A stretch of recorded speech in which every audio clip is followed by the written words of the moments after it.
ओम। प्रणाम भगवान। अखण्डमण्डलाकारं व्याप्तं येन चराचरं तत्पदं दर्शितं येन तस्मै श्रीगुरुवे नमः। तस्मै श्रीगुरुवे नमः। आत्मदर्शी बाबा नगीना साहब जी द्वारा रचित अद्भुत ग्रंथ वेदानुवचन की भगवान तीसरी शिक्षा और बंध और मोक्ष अध्याय का पहला अध्याय चल रहा है और आज एपिसोड होगा 68। तो अब यहाँ से आगे लेते हैं भगवान। किंतु वह जो जानता है वह नहीं पाता हुआ भी उसे पाता है। किंतु वह जो जानता है वह नहीं पाता हुआ भी उसे पाता है, क्योंकि बुद्धिमान जानता है कि जैसे दर्पण के अभाव से मेरे मुख का अभाव नहीं हो जाता, ऐसे ही इन वृत्तियों के जाने से मेरा आनंद भी जो अपना आप है नहीं चला जाता। हाँ, यह अवश्य है कि वह प्रत्यक्ष नहीं रहा है, तो भी यदि प्रत्यक्ष करना उसको प्राप्तव्य हो तो विषयों के अतिरिक्त अन्य कारण से भी हो सकता है। हाँ, यह अवश्य है कि वह प्रत्यक्ष नहीं रहा है, तो भी यदि प्रत्यक्ष करना उसको प्राप्तव्य हो तो विषयों के अतिरिक्त अन्य कारण से भी हो सकता है। और वह यूं है कि विषयों का लोभ उनके दोष के स्मरण से उखाड़ दें। वह कैसे कि विषयों का लोभ उनके दोष के स्मरण से उखाड़ दें। जैसे जब सन्यासी का लोभ किसी विषयों में नहीं रहता और भोजन भिक्षा पर संतोष करता है, तो फिर विषय के मिलने या न मिलने से सुख या दुख नहीं पाता, वरन एकांत में ध्यान स्थित होकर नेत्र मूंद कर उन सब मनोवृत्तियों को रोकता है। जब अभ्यास से उसकी वृत्तियां रुक जाती हैं और किसी निश्चय या विचार या सुख या दुख की वृत्ति में भी मन मौज नहीं मारता, तो स्वयं मन भी स्वच्छ दर्पण की भांति हो जाता है और वही अपना आनंद उसमें प्रकट होता है। अपनी दृष्टि में उसमें प्रकट होती है, अपनी दृष्टि में उसमें प्रकट होती है। उस समय शुद्धानंद प्रत्यक्ष अनुभव होता है, जो परमानंद कहलाता है। और इसी को साधारण लोग समाधि कहते हैं। विषयों के मिलने से तो बिजली की तरह सुख और आनंद की वृत्तियां उठती हैं और बिजली की तरह सुख प्रकट होता है, पर समाधि में बिना विषयों के जब मन स्थिर हो जाता है, उसी तरह यह आनंद प्रकट होता है। जैसे कि जलपूर्ण कुंड में जब निर्मल जल स्थिर होता है और सूर्य अपने आप उसमें दिखाई देता है। विषयों के भोग से सुख तो पलक झलक में पाता था, यहाँ जब तक वह मन को रोके रखता है तब तक पाता है, और साथ इसके वहाँ शुद्धानंद नहीं पाता, क्योंकि लहरों में भी यद्यपि सूर्य का चमकारा झांकी देता है, तो भी पूरे सूर्य की झांकी नहीं होती, वरन आँख को उसकी झलक दिखाई देती है। यहाँ स्थिर पर जल में तो उसकी पूरी झांकी होती है, और उसे देर तक पाता है। फिर चूंकि विषयों का मिलना उसके अधिकार में नहीं होता, वरन प्रारब्ध पर होता है, और यहाँ तो मन का रोकना उसके अपने अधिकार में होता है। जब चाहे उसे रोक सकता है, इसलिए वह तो विषयों की खोज और प्रयत्न में कष्ट उठाता, भांति भांति के दुख शोक में ग्रस्त होता है। फिर भी आवश्यक नहीं कि उसे सफलता हो, और यह तो न कुछ प्रयत्न करता है न परिश्रम, वरन मुफ्त पाता है। फिर विषयों के भेद अगणित हैं, और प्रत्येक के कारण भांति भांति की वृत्तियां अपने से भिन्न यानी कर्ता भोक्ता आत्मा में उठती हैं, और उनके धर्मों से मिला हुआ वह आनंद भी विविध भांति का प्रकट होता है। देखो, भोजन के आनंद और पहनने के आनंद और तथा स्त्रियों के आनंद और हैं, और उनका उदाहरण उसी तरह है जैसे जलेबी का स्वाद और लड्डू का स्वाद और तथा शक्करपारे का स्वाद और है। पर बुद्धिमान जानते हैं कि एक ही मिश्री जलेबी, लड्डू और शक्करपारे में आई हुई दूसरी मिठास देती है। इसी तरह यही अपना आनंद खाने, पहनने और स्त्रियों में विविध भांति का होकर प्रकट होता है। पर वह जिसको शुद्ध मिश्री मिलती है, सबके स्वाद का आनंद उड़ा ले जाता है। इसी तरह समाधि में जो व्यक्ति शुद्धानंद बिना विषयों के ही पाता है, सबका आनंद मुफ्त उड़ा ले जाता है। इसी तरह यही अपना आनंद खाने, पहनने और स्त्रियों में विविध भांति का होकर प्रकट होता है। पर वह जिसको शुद्ध मिश्री मिलती है, सबके स्वाद का आनंद उड़ा ले जाता है। इसी तरह समाधि में जो व्यक्ति शुद्धानंद बिना विषयों के ही पाता है, सबका आनंद मुफ्त उड़ा ले जाता है। अनजान मनुष्य जानता है कि खाने के आनंद खाने में, पहनने के आनंद पहनने में और स्त्रियों के आनंद स्त्रियों में कदापि नहीं, क्योंकि ये सब विषय किसी कारण से उस कर्ता भोक्ता आत्मा की तरंगों के हेतु होते हैं, और जब उनसे ये तरंगें भीतर होती हैं तो यही अपना आनंद उनमें टपकाता है। अनजान जानता है कि खाने या पहनने या स्त्री से आनंद आया, यह उनका आनंद है।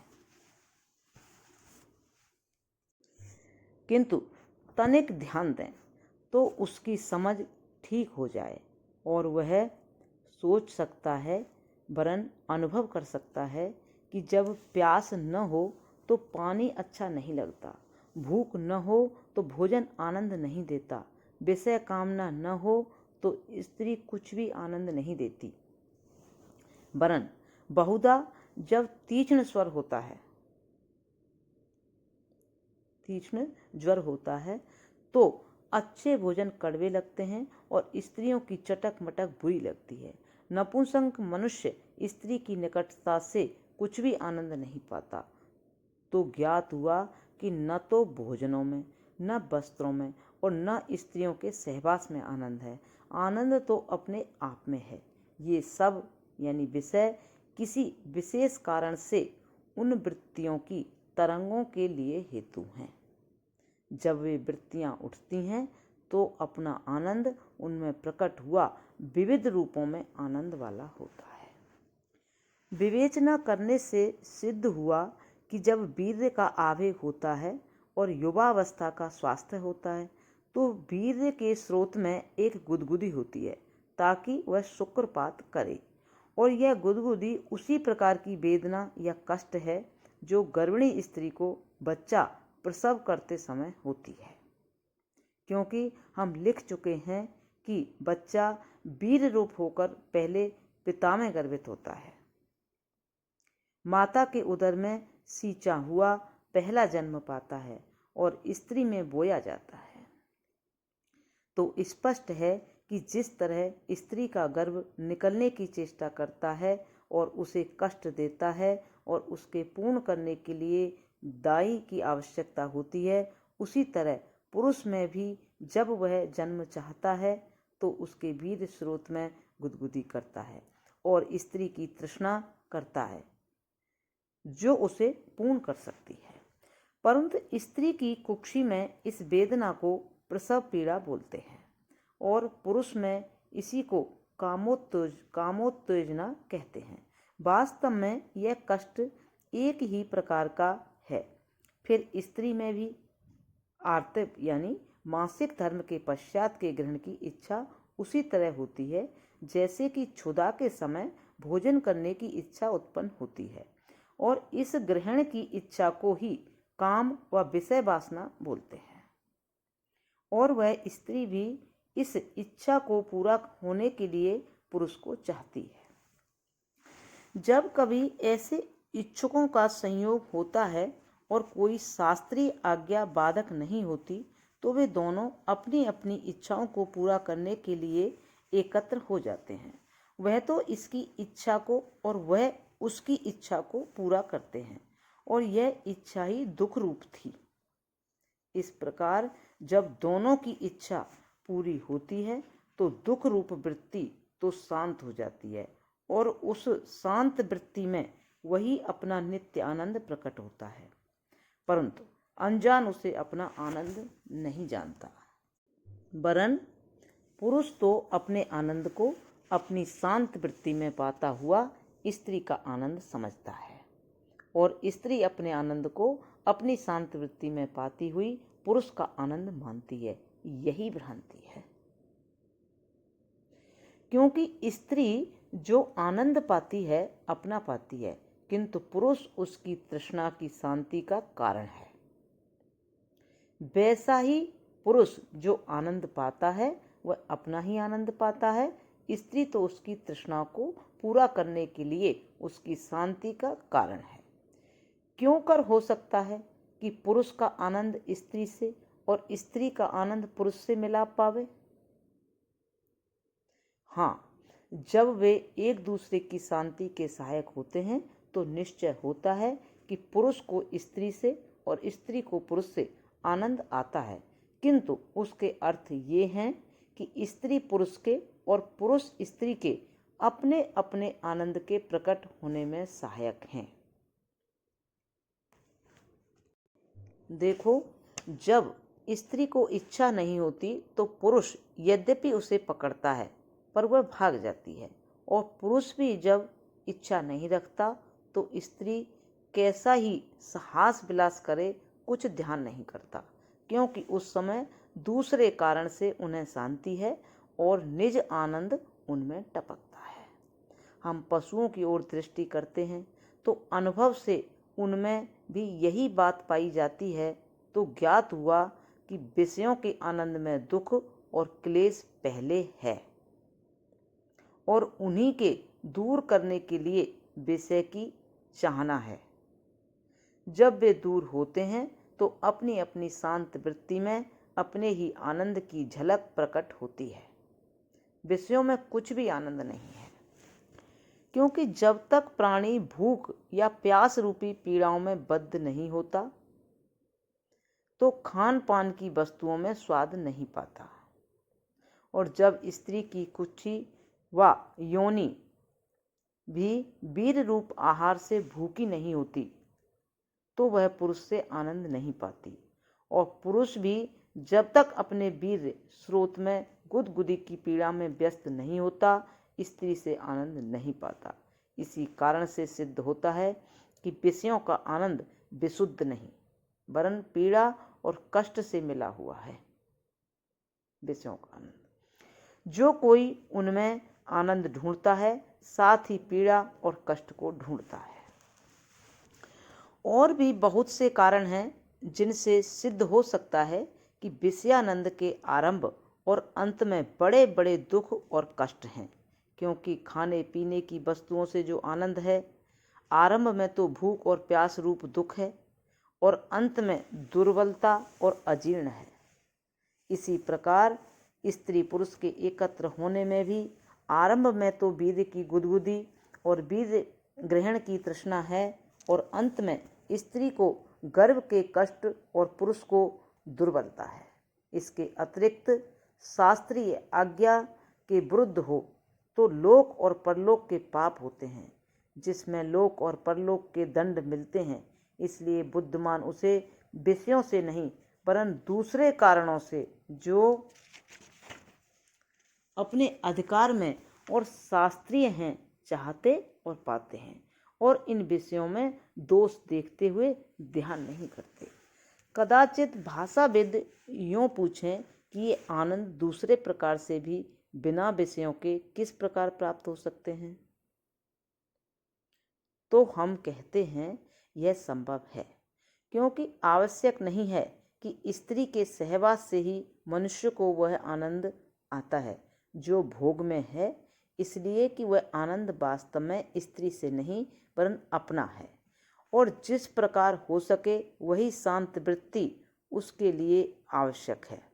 देखो, युवा पुरुष जब स्त्री के प्रसंग की तृष्णा पाता है और वह नहीं मिलती तो स्वप्न में कल्पित स्त्री से प्रसंग करके वही शांति पाता है और वही आनंद उठाता है। वही स्त्री तो नहीं होती, वहाँ स्त्री तो नहीं होती, अपना ही ख्याल होता है और वीर्यपात के कारण रिक्त भी हो जाता है। अतः किस प्रकार विश्वास हो कि बिना स्त्री के हम वह आनंद नहीं पाते। परंतु ध्यान से सोचें तो वहाँ आरंभ गुदगुदी वीर्य की पीड़ा है, और जब उसकी शांति के लिए स्त्री से प्रसंग करता है तो चाह के कारण उसका चित्त एकाग्र होता है, और यहाँ तक चित्त एकाग्र होता है कि उसे उस समय कुछ भी नहीं सूझता। एक अंधेरी सी आ जाती है जिससे समस्त वृत्तियाँ रुक जाती हैं, और जब वीर्य निकल जाता है तो फिर शक्तिहीन हो जाता है और स्त्री को नहीं चाहता। तो ज्ञात हुआ कि न तो वीर्य की गुदगुदी में आनंद है, न निकलने में, वरन पीड़ा और दुर्बलता है। हाँ, भोग के समय जो वह आनंद पाता है उसमें अवश्य वक्तव्य है। यहाँ हमको सोचना चाहिए कि उसकी असलियत क्या है। हमने जहाँ तक सोचा और श्रुतियों से ज्ञात किया तो यही पाया कि वास्तव में भोग में कुछ आनंद नहीं, वरन भोग एक प्राकृतिक घटना है जिससे मन की दूसरी वृत्तियाँ उसके अंधेरे में रुक जाती हैं, और एकाग्र चित्त के कारण मन पूर्ण रुक जाता है।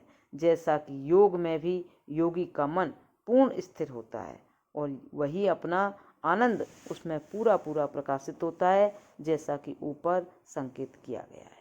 इस प्रकार चित्त के एकाग्र होने के कारण चाहे वह भोग की स्वाभाविक रीति से हो चाहे वह योग के द्वारा मानसिक रीति से हो, बराबर दोनों में चित्तवृत्तियाँ रुक जाती हैं।